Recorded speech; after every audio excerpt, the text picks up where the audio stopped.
Hi, and welcome to Managing Attention and Focus Naturally. My name is Tammy Hicks. I am a mom to three boys. I am a doTERRA wellness advocate, and I am here today to talk to you about managing focus and attention naturally. I went to school to be a holistic health coach and have learned a lot since then, and then during my time with trying to manage my son's issues, we have learned a lot as well. And so I'm excited today to share with you all of the different things that I'm hoping will help you as well. Okay, so let me share my screen so we can go through this presentation.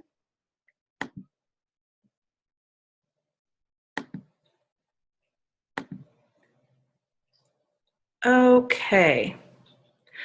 All right, so managing your attention and focus issues naturally. Sorry, hold on one second. Trying to move things around here.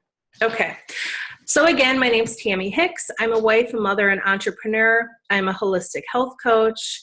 I had 20-some years in corporate America and decided to leave that. Both of my parents are deceased, so after my dad died, I decided to leave corporate America and pursue a passion of mine, which is helping others through natural and holistic methods.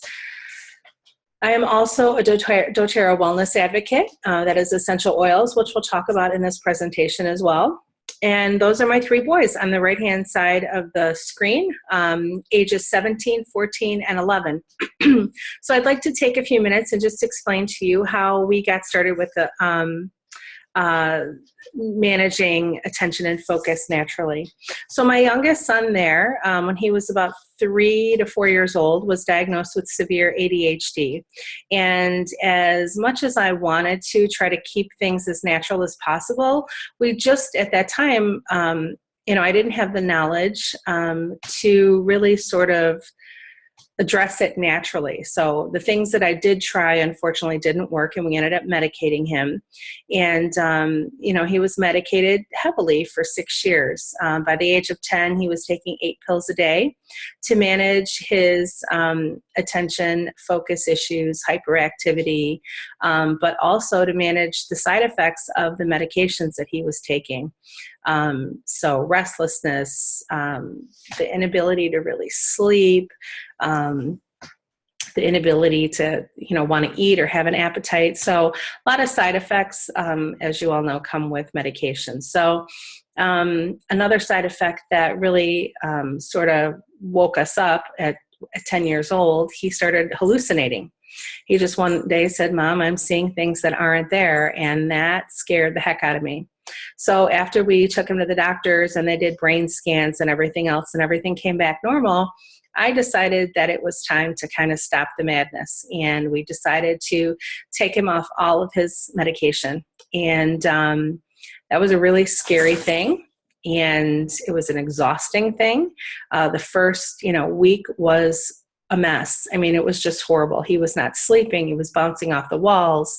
And there was one night that I was crying because he hadn't slept for 3 days straight. And I thought, I've got to reach out to somebody to see if anybody else has any ideas. So I posted on a mom site and I said, does anyone have any natural remedies for ADHD?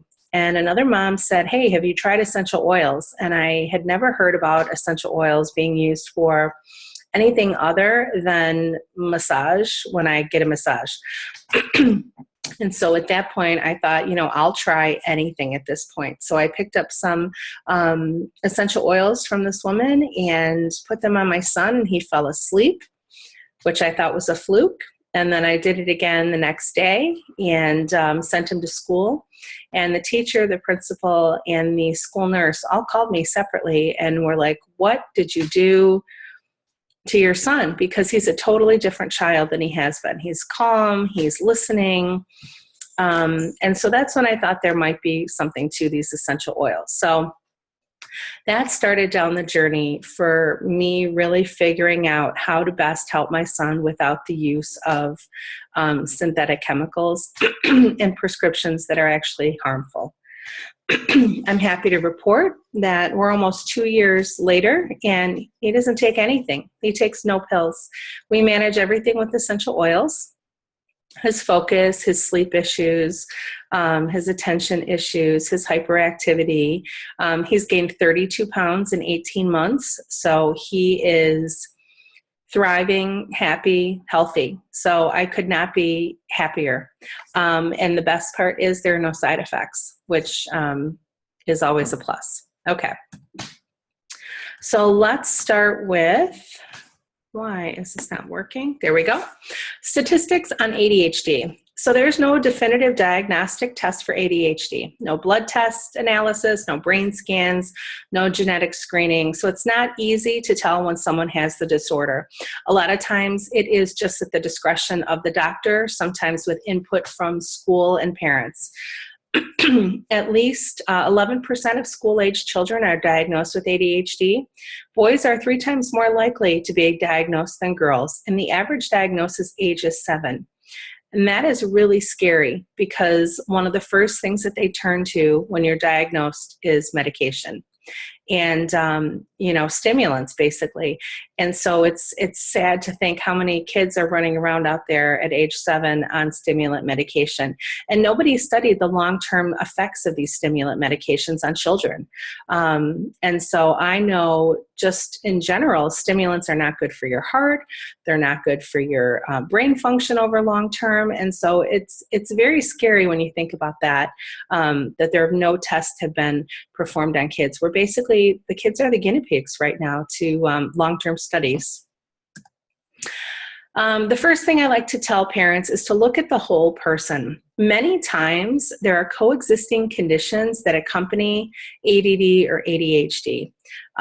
So as you can see from this diagram here, we've got the ADHD or ADD in the middle, and then there's, OCD or anxiety or sleep issues, sensory processing, audio processing, depression, lots of different things that can accompany that. So, look, my apologies. Look at the whole person and see if there are other issues that need to be addressed for the best outcome. And this is very much in line with how I talk to my clients. We want to take a holistic approach because a lot of times if you are just focusing and honing in on one thing and that one thing can affect so many different other things, you're not getting the best possible outcome. For example, if you have ADHD, a lot of times the kids have trouble sleeping. But if you just focus on trying to fix the focus issue, you still have the sleep issue. So addressing the attention and focus issue and the sleep issue and the OCD issue, sort of addressing all of them, you begin to chip away at the bigger problem. And so for that, you want the best possible outcome. So, sort of looking at the whole person, identifying what other issues there may be, and then trying to address them as well. I also like to say that it's a process. We have been doing this for 4 years, sort of changing our lifestyle. And when I talk to parents and people about this, it can be very overwhelming. Just remember that this is a process. This isn't something that you're going to do overnight and instantly see results in every aspect of your life. You're going to try to chip away at one thing at a time, and hopefully over time, you're going to be, at the best version of yourself or your child that they can be. So some of the things we're going to talk about today are eating right. That is the basis. Food is essential to our mental well-being, to our physical well-being. It is the basis for health. So eating right, we'll talk about. Exercising, we're going to talk about. Managing stress and sleep, we'll talk about. Reducing your toxic load. So these are the things that we're going to talk about today. Informed self-care, and then proactive medical care. Okay? So don't be overwhelmed. Just remember, it's a process just like life. And as long as you're chipping away, you will eventually get to where you want to be. Okay. We're going to talk about eating right. It starts in the gut. So gut health is essential for those dealing with ADD or ADHD. What you eat and what you The bacteria that you have in your gut is essential for brain health, for brain function, for your moods, your emotions. Your gut is called your second brain. So scientists have confirmed the existence of an enteric nervous system in your gut. They call it the second brain. The second brain talks to your brain and has the ability to act independently and influence behavior. It's estimated there are between 400 and 600 million neurons in your gut. That's 3 times as many neurons in your brain. I mean, think about that for a minute. 3 times as many neurons as in your brain. Your gut produces 95% of the serotonin and 50% of the dopamine that's found in your body. So it's very, very clear. And here are a few books that I recommend. Gut and Psychology Syndrome is one of my favorites. It really does sort of outline how your gut and brain work together. It also will provide you with a diet to follow that's very, very helpful. That book was super enlightening to me, and I highly recommend it. Okay. Eating right, foods to avoid. So high sugar foods. We all know that sugar causes hyperactivity in children and can also cause inattention, okay? Common foods to avoid are overly processed candy, juices, and grains. Other names for sugar include high fructose corn sweetener, dehydrated cane juice, dextrin, dextrose, maltodextrin, sucrose, molasses, malt syrup. Those are just a few. I feel like every day they're coming up with a different way to hide the name of high fructose corn syrup, so that they can, keep hiding the garbage in our food. So just read the labels. That is the biggest takeaway from this, is read your labels. My rule of thumb is if it has more than 5 ingredients on the label, you don't want it. You just don't want it. Food, that's not food anymore. When you have, 30 different ingredients, most of which you can't pronounce, that's not food. That's not food. Stay away from artificial food dyes and flavors. So studies show that food dyes and flavors can cause hyperactivity and attention issues in some people. Food dyes, most people don't know, are petroleum-based products. It's basically coal tar, what is used to make food dyes. That's disgusting. Now, I don't know about any of you, but I would never want to go eat coal tar, and I'm sure none of you would want to feed that to your children. And so, foods are not supposed to be neon green or neon blue. That's not natural. And then again, if you flip a neon green item over, you'll probably look at the ingredients that are way more than 5. You need a lot of different chemicals, stabilizers, and other things to make that item shelf stable and to stay neon green, and that's not normal. So removing those artificial food dyes and flavors is another important step. The worst dyes for ADD and ADHD are red 40, blue 1, blue 2, and yellow 5. For my son specifically, if he has food colorings, he is bouncing off the walls. I mean, he just bounces off the walls. I can tell almost instantly. He gets aggressive. He'll start slamming doors and doing other things. So we really try to stay away from food dyes, and he even knows it as well. I mean, he is going to be 12 right now. In November, he'll turn 12. And so as much as he can, in his tween self, he does try to stay away from gluten and things that he's not supposed to eat. Also stay away from foods that can cause inflammation. So there's so much food in our society today that is so overly processed that it actually, like I said earlier, does not, there's no benefit to eating it whatsoever. So a lot of them cause inflammation. So gluten, corn, soy can cause children to lose focus and become more hyperactive. Food sensitivities can also be a huge underlying factor in ADD, ADHD type symptoms. So again, like with gluten for my son, if he has gluten, he just won't sleep.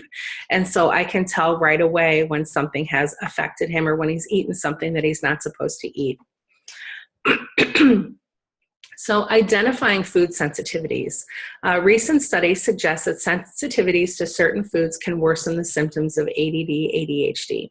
In studies, more than 30% of children improved focus and behavior when corn, gluten, and soy were removed from their diet. An elimination diet, you start by eating only foods unlikely to cause reactions.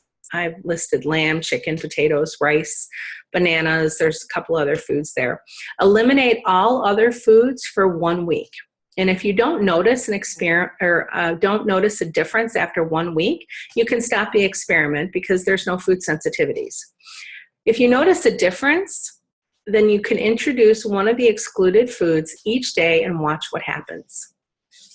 If your child or you have a bad response to the food, if they become more fidgety, have trouble sleeping, paying attention, anger, anything like that, eliminate that food again. So you can really kind of play with your diet a little bit. There are blood tests that can, tell you if you have food sensitivities. They're really not very accurate. I would not recommend spending your money on that. My son was told he did not have any sensitivities to any foods, and what we found was actually the complete opposite. When we removed gluten from his diet and food dyes from his diet, we saw a complete shift in his behavior, in his attitude, in his sleeping patterns. It was a complete shift. So a lot of times the blood tests are not very accurate. Now, there are blood tests that you can do for markers of inflammation and stuff like that. Those are normally done through holistic medical practices. Naturopaths, chiropractors can do them for you as well. And there are stool tests that you can test for food sensitivities as well. So I would highly encourage you to search out a naturopath or someone that can help in identifying food sensitivities. Eating right for supplementation, Supplementation is a huge part of managing my son's issues. And, with the diet that we have today, we're just not getting anywhere near the amount of nutrients that we need to be the best self that we can be. Our food doesn't have it in it. Even if we're eating whole and nutritious foods, a lot of times there are so many chemicals sprayed on the foods that the nutritional value and then what we're intaking from all those chemicals is actually detrimental to our health. You can have sensitivities to a lot of those pesticides as well. It's very, very scary when you think about that. We'll talk about wheat, for instance. So wheat, when it's grown, it's a GMO grain right now. In America. So they're planting a grain that's already been genetically modified. And then when they grow it, they're spraying it with pesticides. And then right before harvest, it's so much easier to harvest grain, wheat, when it is limp. So what they do again is they spray a huge dose of pesticides on top of the wheat to make it go limp so that it's easier to harvest. So think about that. You are getting the genetically modified grain that they put in the ground, the pesticides that they're spraying on it throughout the course of its growth, and then right at the end they douse it with large amounts of pesticides to gather it and harvest it. And then when they do harvest it, they so completely process it that there is literally no nutritional value left from that grain. And that's typical of a lot of things that we're growing in America today. So supplementation is huge. I'm a huge proponent of it. So let me talk to you about some of the things that we use in this house that have been extremely helpful for my son and for other members of my family. So fish oil, there are two options. This is what we use. People ask me all the time, what do you use? What do you use? I'm going to tell you exactly what we use and what has worked like a charm. I have tried other fish oils. I've done Carlson. I've done Shaklee, I think is the other one, other well-known brands. We've tried many different ones. And this is what I use that I've actually found to be amazing products. So fish oil. So our current diet, we're not getting anywhere near the amount of fatty acids that we need. We're just not, especially kids. I don't know a ton of kids that love fish. My kids eat fish, but most kids, we just, they don't eat fish very frequently. And you would have to eat a lot of fish, not just once every 6 months. So we're not getting anywhere near the amount of fatty acids that we need. Fatty acids are essential for brain health, for cardiovascular health, for muscles, or for joints. It is essential. So it's also essential for brain performance. So incorporating fish oil supplements can really help the ADD, ADHD with focus, attention, behavior, sleep as well. So the two that we have available, so they're both doTERRA. There's XE Omega, and that is just a soft gel. It's literally like that big. It's a tiny soft gel. I have never had a fishy aftertaste with that. My son takes them beautifully. Excuse me. And he takes about 4 of those a day. Then the IQ Mega is basically the same thing, but it's a liquid form, and it's got a little bit of a lemon flavor, and it actually does not taste fish oily at all. You can easily put that in oatmeal and yogurt, mix it up if you need to. Most of the times the kids just take it by the spoon because it does have a nice lemon flavor. Omega-3 supplementation is preferred, so you want to choose a supplement that contains a high ratio of omega-3 fatty acids to omega-6 fatty acids. So the right ratio of 3 to 6 is about 4 to 1, okay?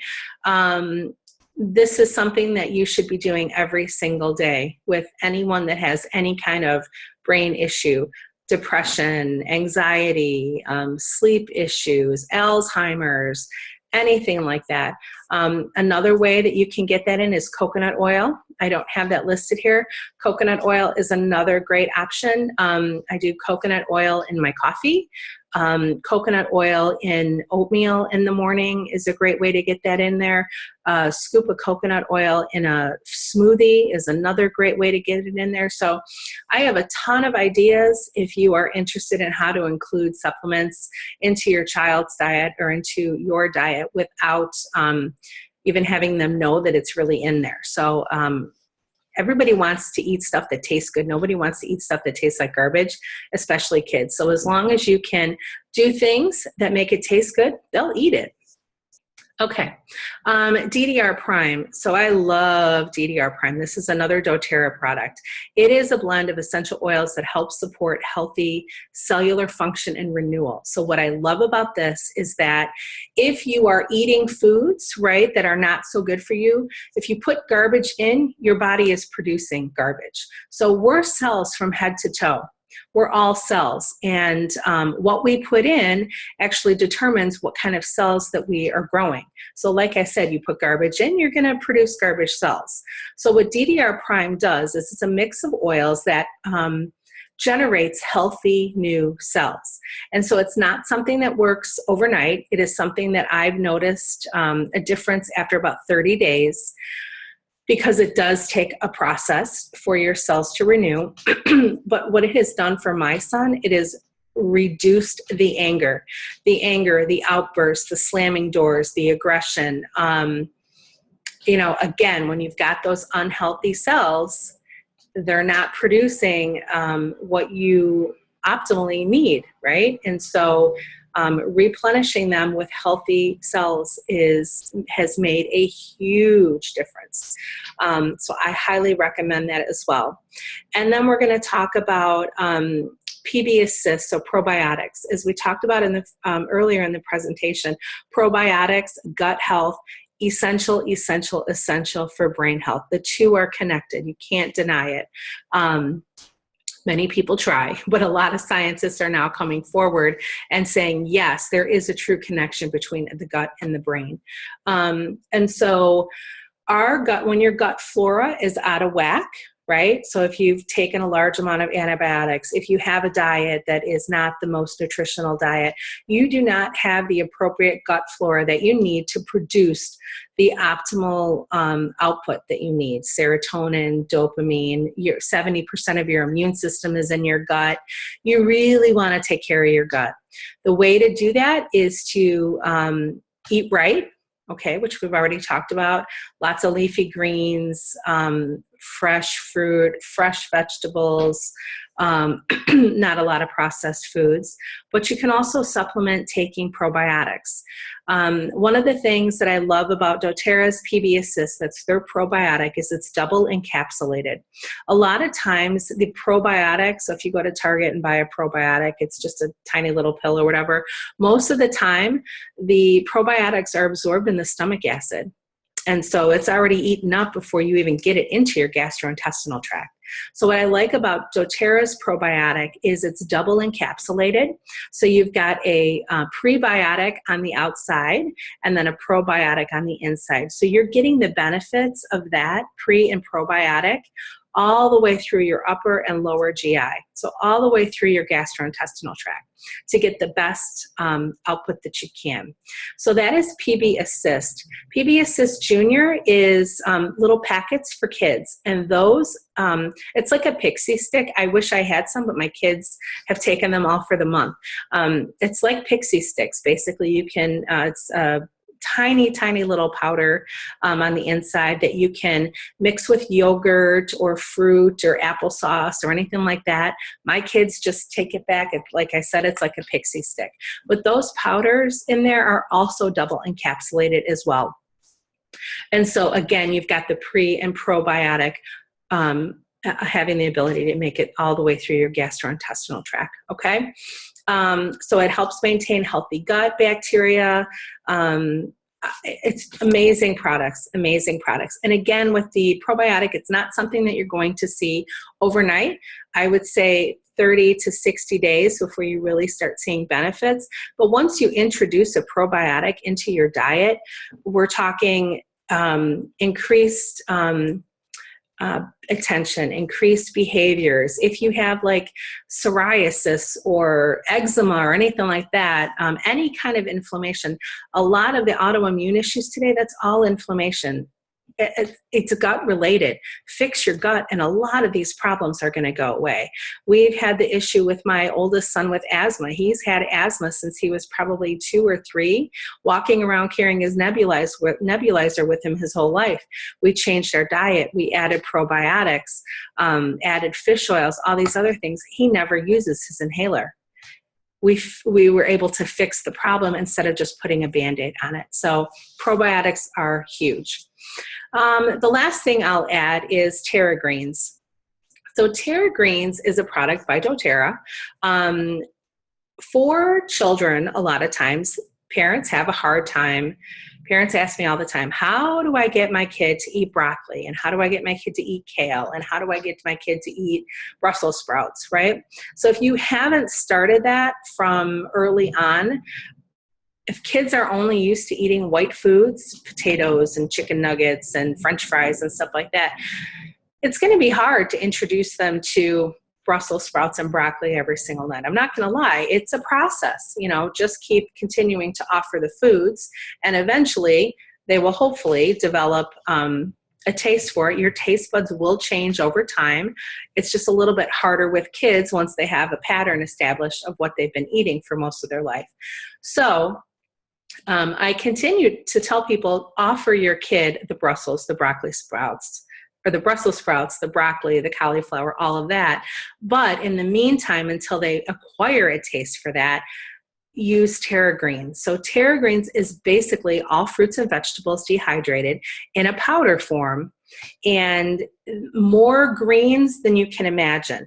Kale, broccoli, cauliflower, different kinds of grasses and sprouts, but it also has apples and pineapple and other kinds of dehydrated fruits as well. So there is a little bit of a sweetness to it.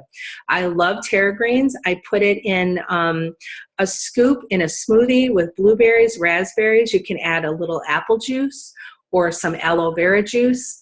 It is delicious. Your child will not even know what they're drinking. So I make smoothies. I add Terra Greens to it, and I put them in little silicone like tubes and freeze them, and my kids think they're eating popsicles.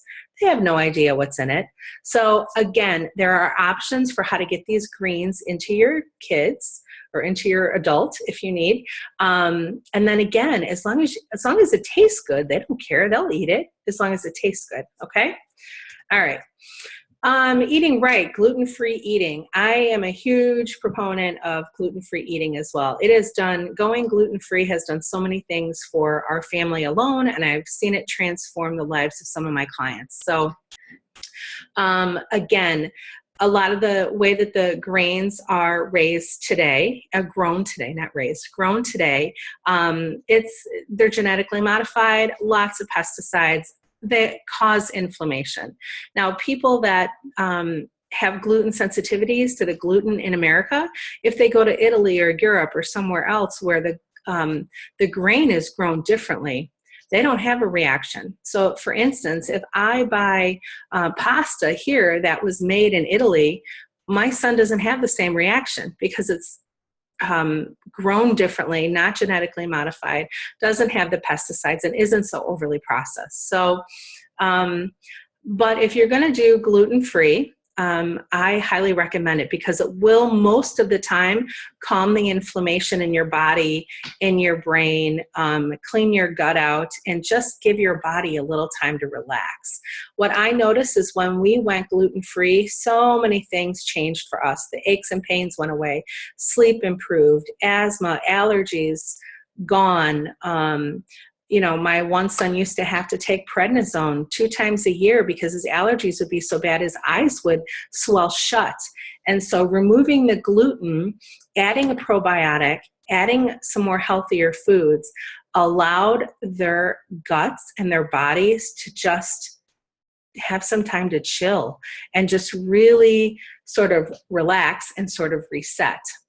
And so I would say probably if you can do 3 months gluten-free and then try to reintroduce it slowly here and there, you should really notice a difference if you've gone gluten-free for 3 months, a complete difference in your health.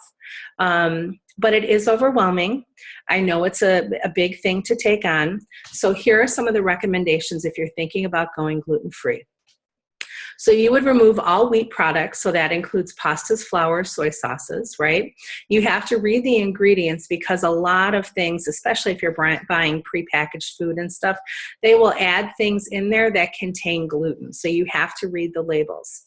You'll replace your gluten-free items with things like almond flour, rice flour, brown rice, quinoa products. So you can still have pastas, just make it a brown rice pasta or a quinoa pasta. Planning meals when you are first starting out is essential. When we went gluten-free, I was like, oh my God, where do I start? I bought a bunch of books and it was really overwhelming. So I tell people, plan meals. Start with 1 week at a time. Don't say, I'm going to do this for 3 months. Say, I'm going to try this for a week and see how it goes. And then within that first week, plan your meals, okay? So that you know everything that you're going to have for the first 7 days, that you have the foods that you're going to prepare in your fridge so that it's not so overwhelming and time consuming. I also say start with 1 flour.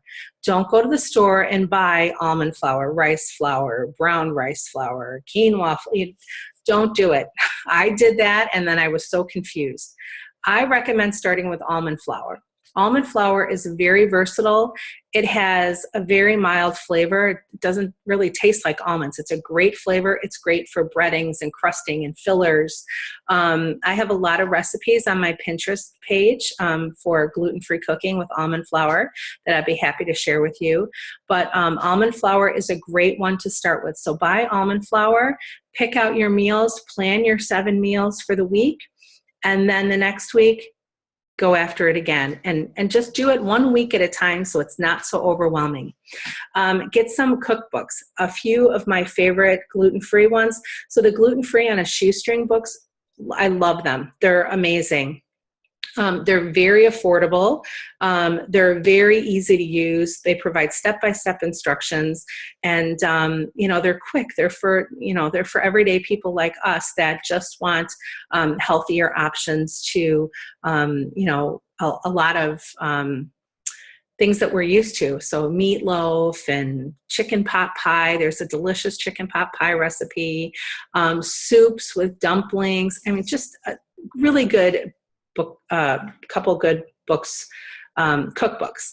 And then there's Gluten-Free Living for Dummies. And then you can do one of the Grain Brain books just if you want to learn a little bit more. Okay? All right, using essential oils for the brain. So oils on the brain can help support brain function. The oils are neuroprotective. There are essential oils, because of their molecular size, can penetrate the cellular membrane. Most things cannot, for example. So here's the cell. Now remember, we're cells from head to toe, okay? So here is one cell in our body. Bacteria lives on the outside of the cell. So if you have a bacterial infection, it's just kind of floating around outside your cells, okay? And they can give you, doctors can give you antibiotics or something to help with that bacterial infection. But the viral infection, so here's your cell, bacteria is on the outside. Viral infections are on the inside of the cell. And so there's really nothing that can penetrate that cellular membrane. So if you have a common cold, that's why there is no cure for the common cold, because they have not found something that can penetrate that cellular membrane and stop the virus. Essential oils, again, because of their molecular structure, they're able to penetrate that cellular membrane. And actually, if you have if you've got a virus in there are oils that are antiviral that will stop the viral replication. So if you start to feel sick, or if you're starting to get a cold, you would use specific oils and it will stop the viral replication. So if you do get sick, the duration is not as long and it's not as severe. Amazing. I wish someone would have told me that 30 years ago. Essential oils are also, there's a few oils that can penetrate that blood-brain barrier. So again, your brain has a protective membrane around it to protect it from bacteria, other invaders into it. And again, there are not a lot of things not a lot of medications that can penetrate that. There are a few oils that can actually penetrate that and start to heal at the cellular level. Essential oils can inhibit virus and bacterial growth, which we talked about, and then support I can never say this word, dendritic growth and function. So they're just amazing to help with the brain. We've had a lot of success. Real quick, what is an essential oil? So every plant has their own immune system to help prevent disease on the plant, disease or fungus, right? So essential oils can come from the leaves, the bark, the roots, the stem, any part of the plant or the tree. They're either steam distilled or they're cold pressed when they're extracted from the plants. Cold pressed are citrus oils only. A lot of times people think that lemon oil is the juice from the lemon, and it is not. That is a lemon juice. Lemon essential oil comes from the rind of the lemon. So when you cut an orange or you cut a lemon and you smell that citrusy smell, that is the oil being released from the rind of the lemon or orange. Essential oils are highly concentrated, 50 to 70 times more powerful than herbs. They've been used for thousands of years. I hear people all the time say, oh, essential oils are a fad. They're not a fad. They've been used for thousands and thousands of years. Many medications and prescriptions are actually based on essential oils because you cannot patent a plant. And so what they do is they look at the healing properties of that plant and they try to create a synthetic version of it, okay? Because they're highly concentrated, for example, it takes 45 lemons to make a 15 milliliter bottle of lemon essential oil. They're very, very concentrated. So many times, 1 to 2 drops is all you need. You can use essential oils aromatically, which is diffusing them. I'm diffusing right now. Or you can put some in your hands and inhale it. That's aromatically.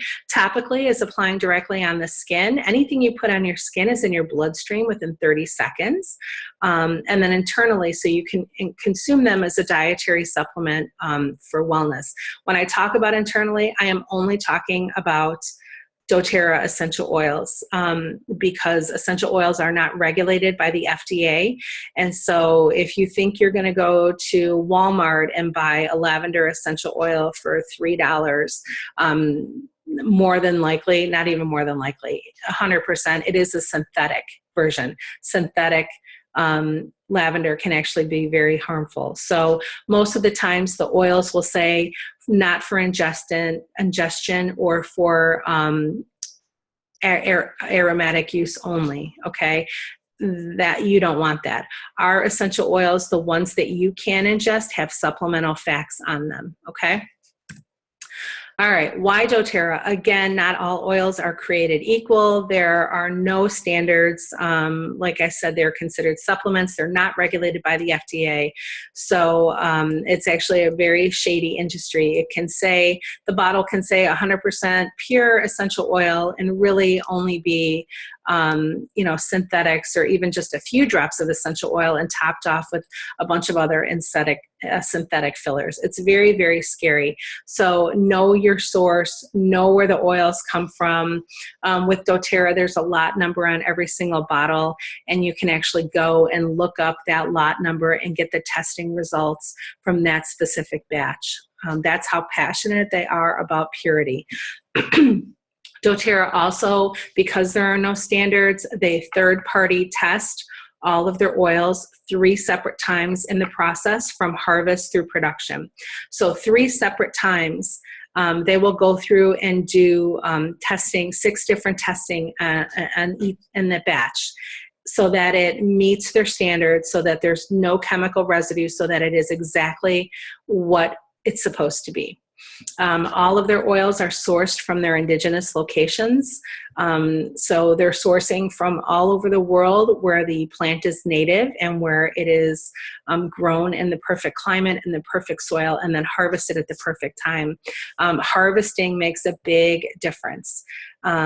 So if you eat a banana when it's green, it does not have anywhere near the same nutritional value as when you eat a banana at its optimal nutritional point, which is when it begins to have brown spots on it. So if you took that banana apart and looked at it when it was green to when it was ripe, the nutritional value of them are completely different. And so it's the same thing with harvesting of the plant to make the essential oils. You want to grab the plant when it is at its optimal medicinal benefit for us. And so they source from indigenous locations. Lemons come from Italy, frankincense from Somalia, lavender from France, from all over the world. And that makes a difference, again, because I'm in Elmhurst, Illinois. I can grow a lemon tree here.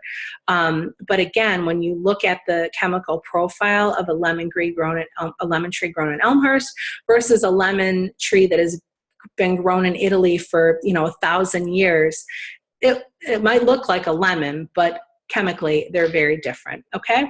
They also do co-impact sourcing. So because they harvest from all over the world, we're able to partner with local farmers and provide them they teach us how to sort of farm the land. We help teach them about distillation processes and stuff like that. So doTERRA doesn't go in and buy all this land and own everything. They partner with local farmers and create a real impact on their communities and their villages all over the world. It's an amazing, amazing thing. And then they also have a Healing Hands Foundation. 100% of the administrative costs are covered by doTERRA.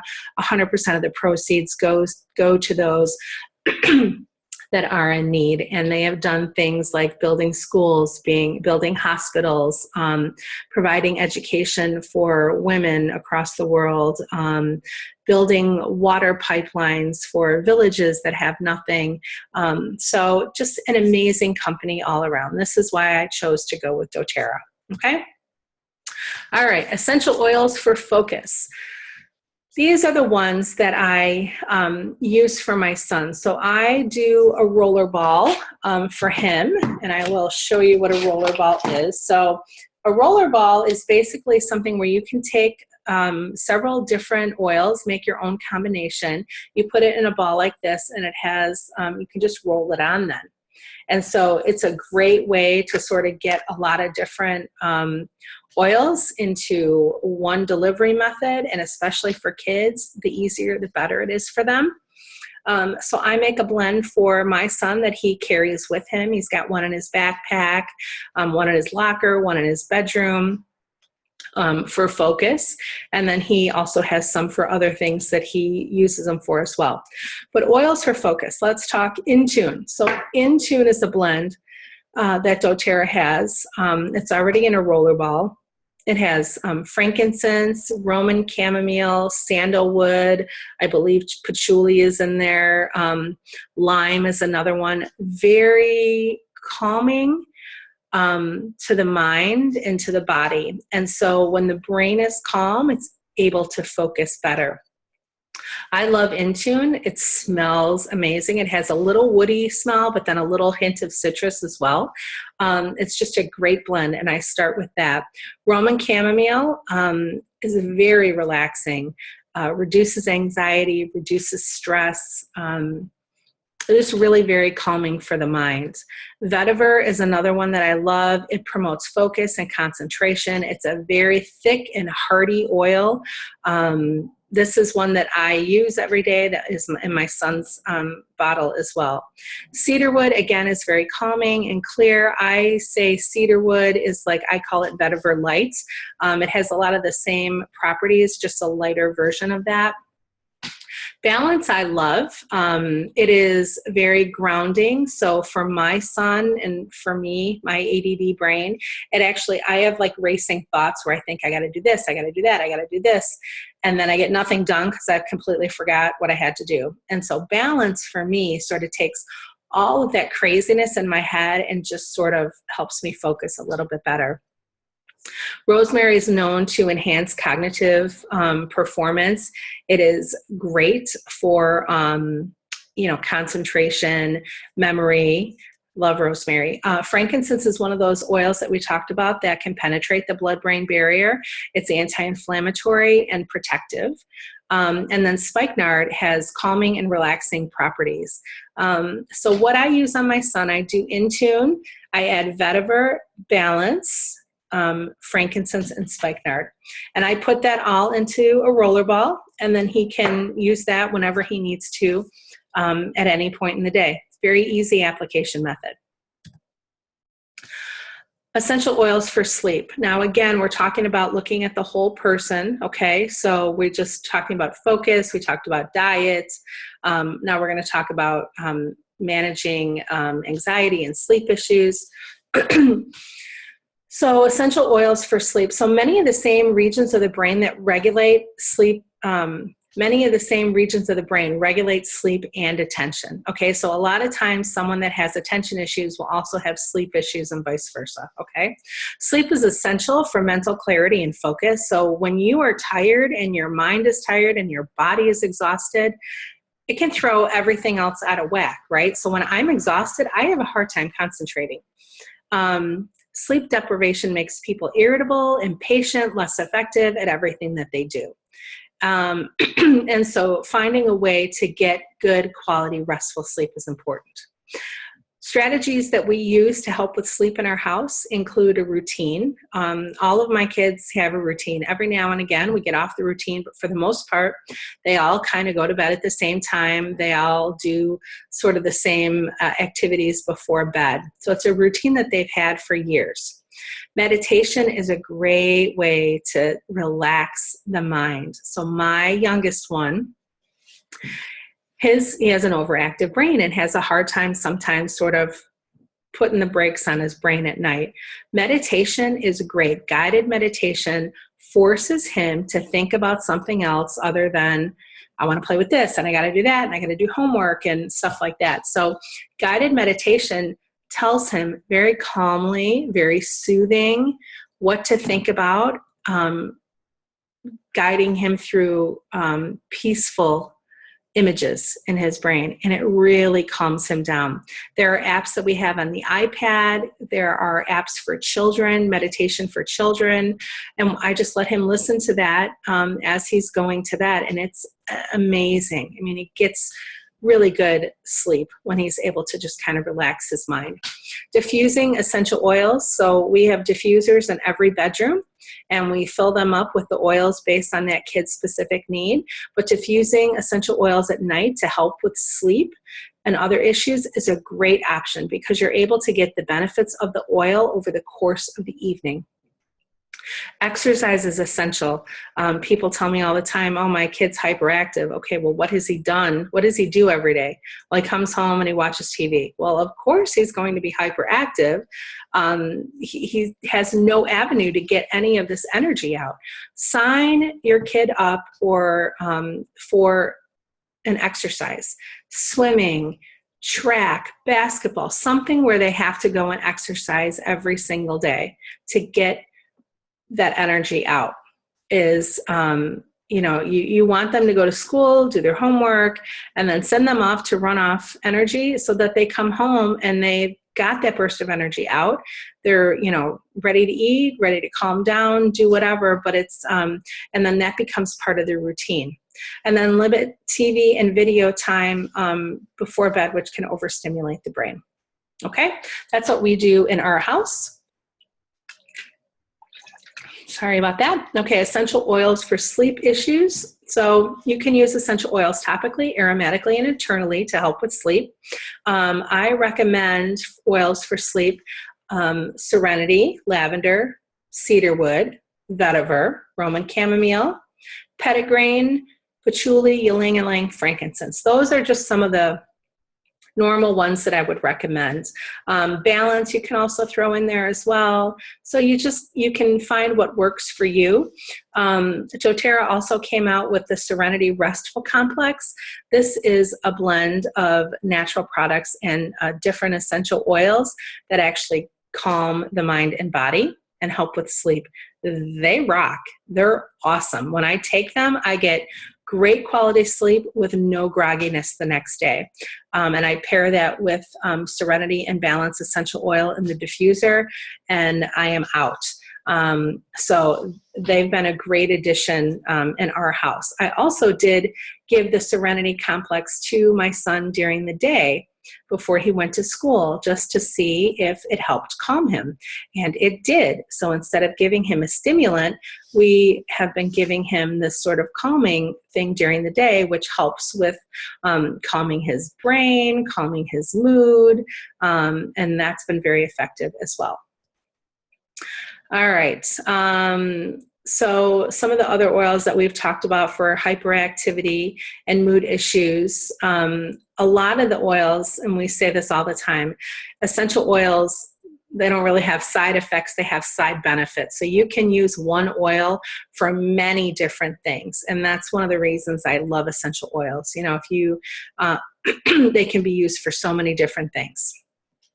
So for calming and mood issues, Serenity, Balance, Vetiver, Peace is an amazing blend that is just very grounding and soothing. Console, Roman chamomile, cedarwood, frankincense, spikenard, all of these that we talked about earlier. Very relaxing.